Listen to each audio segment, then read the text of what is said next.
নমস্কার, CNN 24 এর আজকে সান্ধ্য সংবাদে আমি রূপালী আপনাদেরকে স্বাগত জানাচ্ছি। চলুন দেখে নেওয়া যাক আজকের কিছু গুরুত্বপূর্ণ খবর।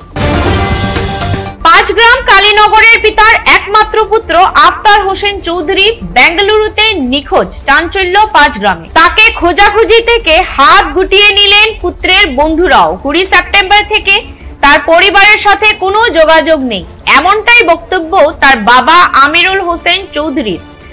21 সেপ্টেম্বর আফতারের বন্ধু তার বাবাকে ফোনের মাধ্যমে জানায় যে আফতারকে খুঁজে পাওয়া যাচ্ছে না এবং 22 সেপ্টেম্বর আফতারের বাবা হাইলাকান্দি থানায় সম্পূর্ণ ঘটনা জানিয়ে এজাহার দেন। বলে কিটা হইছে রে বাবা, বলে তোমার হুয়াইগু ভাইয়ান না তুকাইয়া হইতেও আমার মাথার ট্রেনিং করে মারিচ্ছি।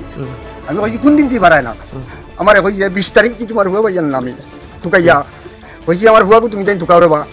ও তো তারা খালি তুকাইতিরা, তারা কইলা খালি তুকাইতিরা, এখন পর্যন্ত তারা তুকাইতিরা, কোনো খবর নাই। আজ 2-3 দিন আগে তারা কইলা আমরা তুকাইয়া পাইছি না, তুমি এক কাম করো একটা আইনের আশ্রয় লও, পুলিশে জানাও। তখন আমি গেছি সদর থানাত গিয়া পাইছি না, ওসি স্যার ঘুরিয়ে আমি আইছি। ফার্স্ট গ্রাম সদর থানাত গেছিলাম, ওসি স্যার পাইছি না, তাই খানো কোনবাই গেছেন গিয়া। পুলিশ সকলে কইছে নিতা অন্য স্টেটের লোকের খেলা এটা আমরা কোনটা কইতাম না, ওসি স্যার ছাড়া আমি অন্তি ঘুরিয়ে আইছি। 5 দিন আগে গেছি আমি হাইলাকান্দি এসপি সাহেবের গেছি, এসপি স্যার দেও গিয়া পাইছি না। ওখানে গিয়া আমি একটা কাগজ মানাইয়া শিলসই দিয়া ওখানে আমি তৈয়া আইছি। তো ওখানে আমার যে উকিল স্যারের কাগজ মানাইয়া দিছো কবি আমি আনছি। তো রিসিভ কবিটা কইছেন আমি বেঙ্গলোর ফাটাইতাম। তে আমি কইলাম বেঙ্গলোর তো আমার কোনো মানুষ নাই বলে না, যারা তোমার সংবাদ কইছিলা বা তোমার তো আরিফরির বাই বাতি আসলা, তারার কাছে তুমি অগু দিলাই, তারা অগু জমা দিবা। তারার কাছে আমি অগু দিছি ফোন করিয়া, তারা রাইতে ইয়া কইছি বলে কাগজ এগু মানাইছি রে বা, তোমরা পুলিশে যাবার কথা হওয়ায় আমি গেছিলাম, কাগজ এগু মানাইছি, একটা রিসিভ কপি আইছে, অগুতা আমি তোমরা হোয়াটসঅ্যাপত দিয়া তোমরা অগুতা দিবাইনি বেঙ্গলোর থানাত, আমি তো রাইতাম পারতাম না ইটা ফেলাইয়া। তখন তারা আমার কইছে বলে হয় আমরা দিব, ও দিছি আমি বুলবুলের হোয়াটসঅ্যাপত দিছি আমি ও কপিটা দেওয়ার বাদে 12 দিন থেকে বুলবুলকে ফোন করলাম যে বুলবুল তুমি দিছো নি, বুলবুল আর 12 দিন ফোন করছে না, রিসিভ করে না আমার। এরপরের দিন রাইট রিসিভ করছে ফোন, রিসিভ করার বাদে কইলাম কিতারে বা বুলবুল তুমি কেন, বলে না এখন ফোন মারিও না, আমি এখন বাসও আছি, বাসও থাকিলাম ইয়া তোমার লোকে কথা কই। 1 ঘন্টা বাদে 1.5 ঘন্টা বাদে আবার আমি ফোন করছি, ফোন করিয়া কইলাম কিতারে বা বুলবুল তুমি কেন আমার কাগজটা তুমি দিছিলাই নি, বলে এখন আমি তোরা বিজি আছি, পরে তোমার লোকে কথা কইম। বলে আমার হুয়াগুর কোনো খবর পাইছো নি, বলে সবটা তোমার পরে কইমু। আর এখন পর্যন্ত বুলবুলে আমার কাছে ফোন করছে না, আর এখন পর্যন্ত আমার হুয়াগু পাইছি না। তখন আইনের আমি কোনো হলে তুই হলে পাইছি না, আমি আইনের আশ্রয় লইছি, আইনের উপরে আমার আস্থা আছে, যাতে আইন লগ্নে আমার হুয়াগু কোনো বাকির পাইতাম আর আমার বুককানো আইতো, এছাড়া তো আর আমার কোনো লাইন নাই। আর দেশ দোষ যতক্ষণ হয় আমার এই আপনারা একবার দেশ দোষ বলতে হুকা বিশ্ববাসীর কাছে আমি জানাই আমার হুয়াগু যদি কেউ বেঙ্গলুর পায় দেখে আমরা 2-1 লম্বার ফোন করি, আমরা লোক একটা যোগাযোগ করে।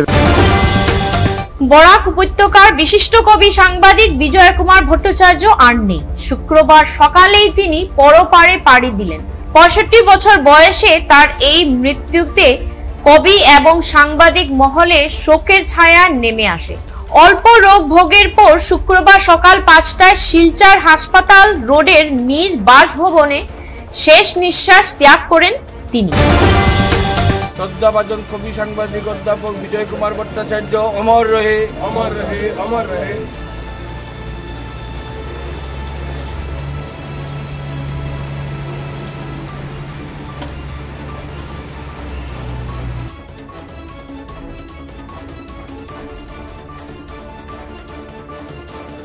আজকে সত্যিকার অর্থেই সকালবেলা আমাদের কাছে একটা অত্যন্ত দুঃখের খবর চলে এসেছে।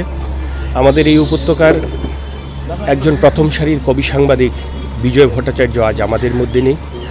আমরা কাছাড় মিডিয়া জার্নালিস্ট অ্যাসোসিয়েশনের পক্ষ থেকে তার আত্মার চিরশান্তি কামনা করছি এবং ওনার পরিবারের প্রতি আমরা গভীর সমবেদনা জ্ঞাপন করছি। ভারত বাংলাদেশ সীমান্তে ফের 3 বাংলাদেশি নাগরিককে গ্রেফতার করল পুলিশ। কঠোর সতর্কতার মধ্যে অসম পুলিশ বাহিনী আন্তর্জাতিক সীমান্ত থেকে 3 জন বাংলাদেশি অনুপ্রবেশকারীকে আটক করে। ধৃতরা হলো মাসুম খান, ইকবাল হোসেন ও মুজানুর রহমান। আকসার উদ্যোগে পণ্ডিত ঈশ্বরচন্দ্র বিদ্যাসাগর 205তম জন্মদিন উদযাপন শিলচর প্রেস ক্লাবে। সকল প্রতিবন্ধকতা প্রতিহত করে দৃঢ় সংকল্প নিয়ে ঈশ্বরচন্দ্র বিদ্যাসাগর আধুনিক ভারতীয় সমাজ ব্যবস্থা গঠনে আজীবন কাজ করে গিয়েছেন। বৃহস্পতিবার পণ্ডিত ঈশ্বরচন্দ্র বিদ্যাসাগর 205তম জন্মদিন উপলক্ষে আকসার ও উদ্যোগে শিলচর প্রেস ক্লাবে আয়োজিত অনুষ্ঠান এই অভিমত উঠে এসেছে।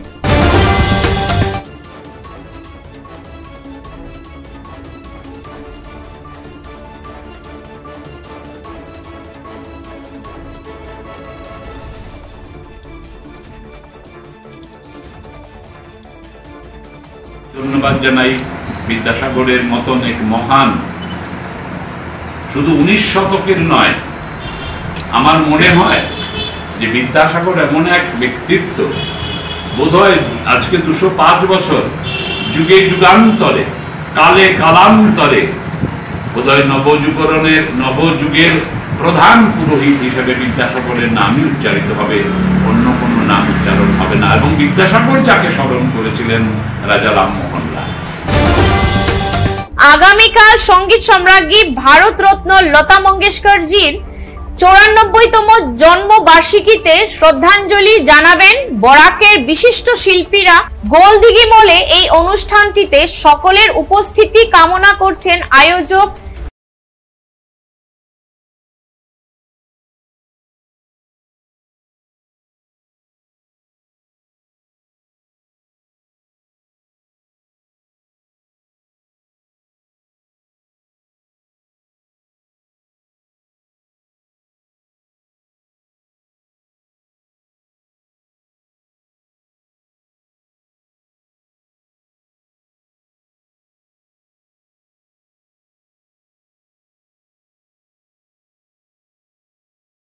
সংবাদ এই পর্যন্তই। ধন্যবাদ।